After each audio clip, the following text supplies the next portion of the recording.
Welcome to JD Clips. Please enjoy the short versions of our famous videos and keep learning. And don't forget to subscribe.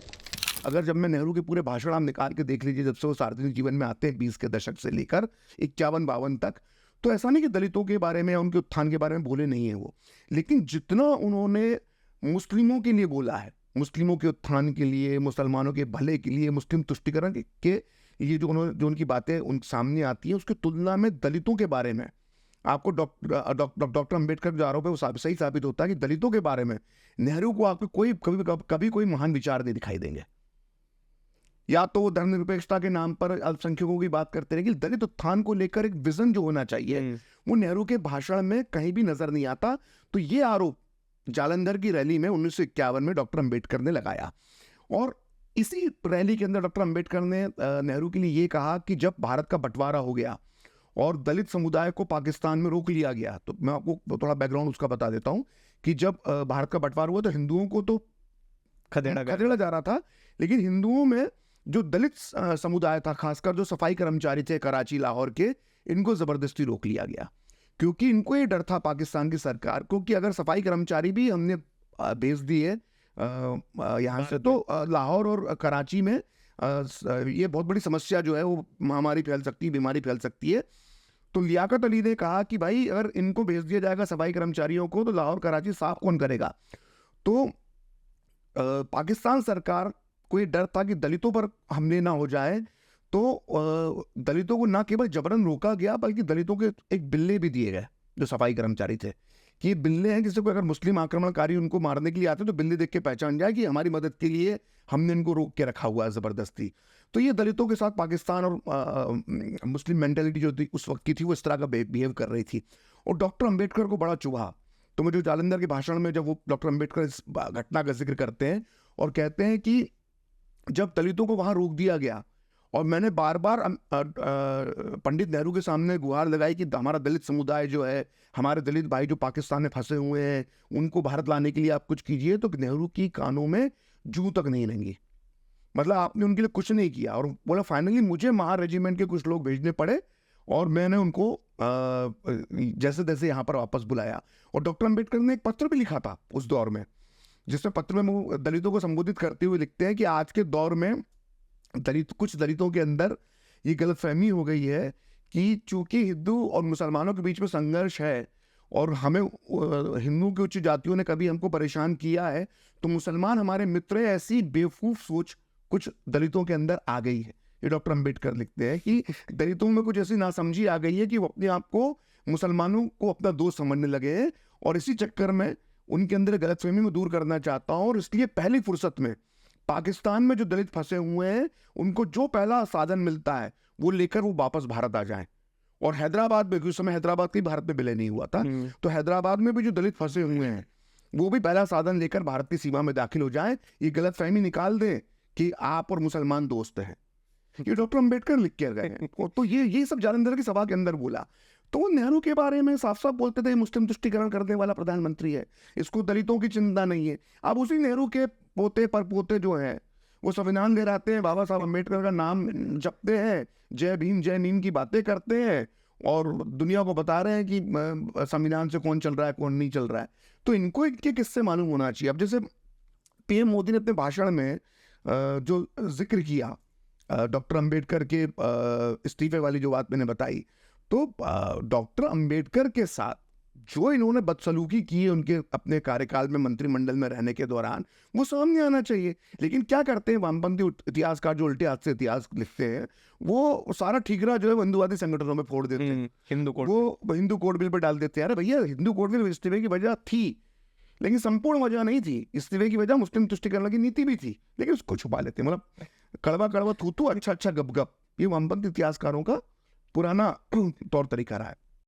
और एक विषय जो काफी चर्चा में रहता है वो है कि जो सत्ताधारी पक्ष है वो चुनाव को अपने तरीके से मोड़ लेता है, ईवीएम मशीन टैंपर होती है, ये होता है। हालांकि उसको अभी एविडेंसेस है कि ईवीएम मशीन को कोई टैंपर नहीं कर सकता। तो टीवी का रोना बंद कर दिया ना, जैसे 99 आया उसी में खुश हो गए। नहीं, बाद में उन्होंने बोला फिर से हाँ, लेकिन उतना नहीं रो रहे। अगर सोचिए अगर पूरी तरह से बीजेपी को बहुमत आ जाता तो ये आसमान सर पर उठा लेते। वो तो उन्होंने पूरी प्री प्लानिंग हाँ पूरी तो लगातार प्रेस कॉन्फ्रेंस कर रहे तो 99 पे खुश हो गए हैं लोग, मतलब इनको लग गया कि हाँ बोला ठीक ठाक है इनके लिए। हाँ। पर अगर हम पेपर बैलेट का जमाना देखें तो इतिहास देखें तो बाबा साहब अम्बेडकर के साथ पहली जो है वो इलेक्शन में टैंपर हुआ था। बिल्कुल सही बात कह रहे हैं, बहुत अच्छा सवाल आपने पूछा कि ये बहुत कम लोगों को मालूम है कि भारत के चुनावी इतिहास की जो पहली धांधली के शिकार हुए हैं वो डॉक्टर बाबा साहब अम्बेडकर हुए हैं।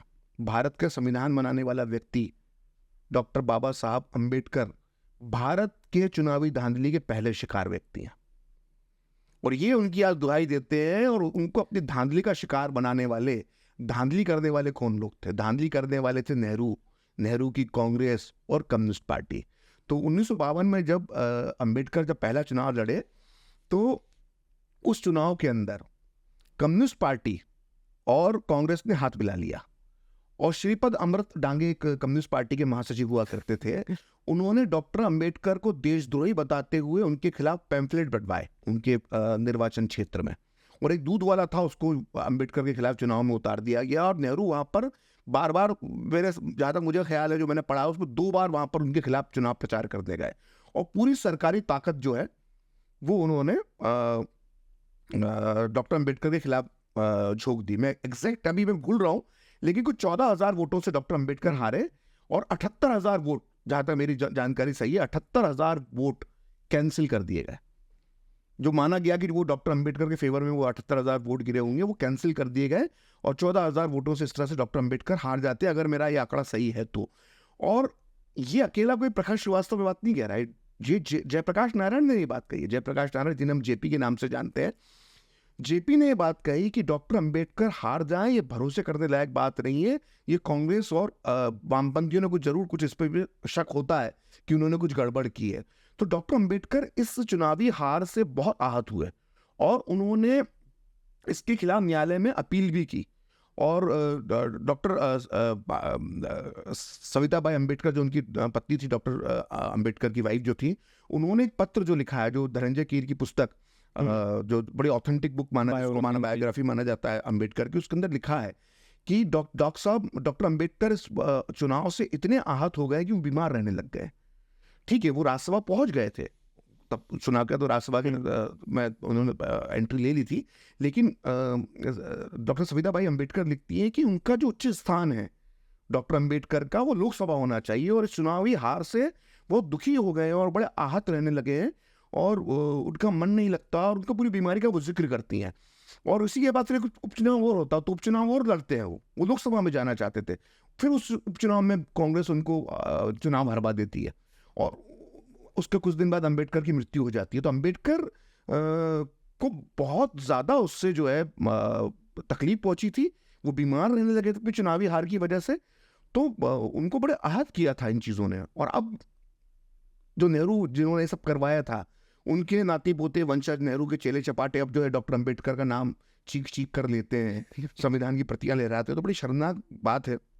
और हंसी भी आती है कि कोई इनको इनका इतिहास नहीं बताता। इनको बताना चाहिए इतिहास, कि भाई आप लोगों का इतिहास तो डॉक्टर अंबेडकर के साथ नाइंसाफ़ी करने का रहा है, और आज आप जो है वो उनके बनाए सेमिनार, उनके नाम की दुहाई देके जय भीम के नारे लगाते हैं। और वो बस इतना ही नहीं करते, वो जो उन्होंने कुकर्म किए है उसका सारा ठीकरा वो बीजेपी के सर पे फोड़ते हैं। कि आप मनुवादी हो, आप जातिवादी हो, आप दलित विरोधी हो। तो अगर हम कंपैरिजन करें कि कांग्रेस का ट्रीटमेंट वर्सेस अगर से सावरकर है या हेडगेवार है या गोलवलकर है, तो जो हिंदू संघ थे उस वक्त के, उन्होंने अंबेडकर जी के साथ कैसे ट्रीट किया? आप अगर इतिहास का अध्ययन करेंगे तो आप पाएंगे कि डॉक्टर अंबेडकर की बहुत अच्छी मित्रता थी वीर सावरकर से, बहुत घनिष्ठ मित्रता थी।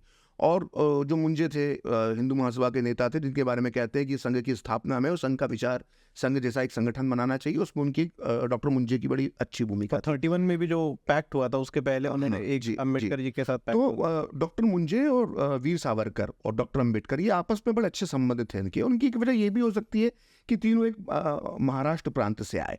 आप इसको थोड़ा सा और समझने की जरूरत है कि, और इसको कोई भी चेक कर सकता है कि मंदिरों में दलित प्रवेश एक बहुत बड़ी हमारी सामाजिक कुरीति थी, और ये एक हिंदू धर्म और सनातन धर्म पे एक धब्बे की तरह ये कुरीति थी कि मंदिरों में दलितों को प्रवेश नहीं मिलता था। और ये बड़ा ही शर्मनाक दौर था एक उसके लिए। तो डॉक्टर अंबेडकर ने मंदिरों में दलित प्रवेश का जो कार्य किया, उसके पहले डॉक्टर सावरकर ये कार्य रत्नागिरी में शुरू कर चुके पतित थे, पावन मंदिर। पतित पावन मंदिर के नाम से आज भी वो रत्नागिरी में बना हुआ है। तो डॉक्टर अंबेडकर इस बात को मानते थे कि मुझसे भी पहले वीर सावरकर ने जो है दलितों के मंदिर प्रवेश को लेकर एक आंदोलन, एक मुहिम चलाई थी। और ये बात खुद गांधी ने भी डॉक्टर वीर सावरकर के लिए लिखी है कि मुझसे पहले विदेशी हुकूमत की बुराइयों को समझ गए थे, क्योंकि 1910-11 में उन्होंने विदेशी वस्तुओं के बहिष्कार की शुरुआत कर दी थी। बिल्कुल। वीर सावरकर ने पहले, इसके पहले कॉलेज में वो स्वराज आंदोलन जब हुआ था, जो विदेशी वस्तुओं की उन्होंने होली जलाई, और ये काम गांधी ने बाद में जाके किया। तो गांधी यंग इंडिया में लिखते हैं, जब वीर सावरकर को छोड़ने की वो वकालत करते हैं कि उनको अंग्रेज सरकार को उन्हें रिहा कर देना चाहिए, उनकी सजा माफ कर देना चाहिए, उसके पक्ष में जब मुहिम चलाते हैं गांधी, तो यंग इंडिया में लिखते हैं कि मुझसे पहले विदेशी शासकों की बुराई को वीर सावरकर पहचान गए थे। उसी प्रकार से डॉक्टर अंबेडकर को भी ये महसूस करते थे कि दलितों के मंदिर प्रवेश का जो मामला है उसको वीर सावरकर ने, जबकि वो चतपावन ब्राह्मण थे, उसके बाद भी उन्होंने इसको, इस मुद्दे को उठाया था, उसकी दिशा में कार्य किया था। तो एक समानता यहाँ पर दोनों की आती है और एक अच्छे संबंधों की बात जहाँ पर होती है।